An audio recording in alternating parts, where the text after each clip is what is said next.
Good morning to everybody. Let's talk about plasma. Plasma is around us.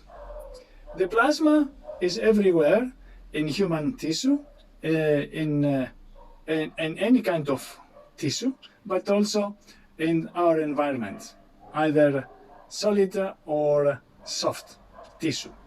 Let's talk about the ablaze plasma, or the plasma interaction between the skin, human tissue, and the plasma device.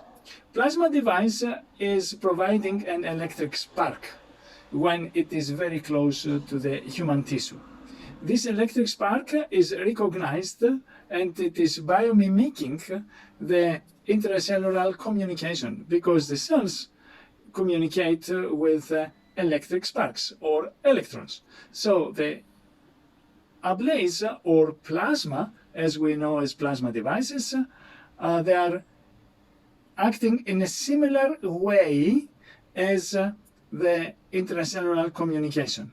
The intracellular communication, it is a very low level of energy, or volts or millivolts, but the plasma as a blaze is giving much higher power electric spark, and we have two interactions.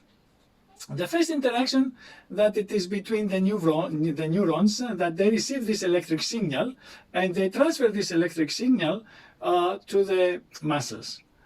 The other interaction is the microtrauma, which is electric trauma into the tissue that initiates the healing effect. So we have the two main interactions, electrical and mechanical, when a device of plasma is giving electric spark to the soft tissue. Let's compare now the other devices. Let's compare the laser devices, or the radio frequency devices, or electrocautery devices. When we're talking about laser, the laser is light. Of course, the light is giving electrons, but the frequency is different and is not as much as biomimicking as plasma. So we have two kinds of lasers. The laser which evaporize the tissue, and the lasers that are heating the tissues.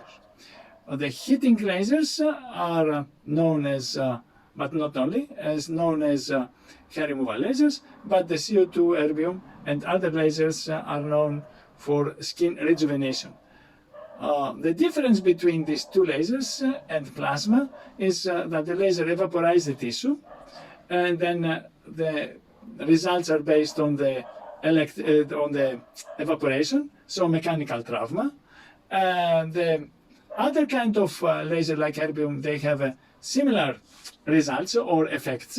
So the difference is that the lasers, they vaporize the tissue, so they are based on the mechanical trauma, while the plasma is having not only mechanical trauma, but also electrical trauma. This is a big difference. When we're talking about the electrocautery or RF devices, the RF devices are pyrolytic. That means they give too much heat to the cell, and you have a burning trauma, not electrical trauma, which is superficial, but a burning trauma, and it is much deeper. So the advantage now, when we're talking about a plasma, the plasma is superficial. It gives electrical trauma and mechanical trauma.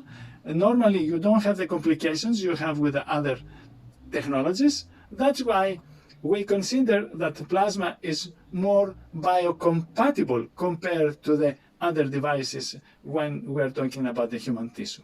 Thank you very much.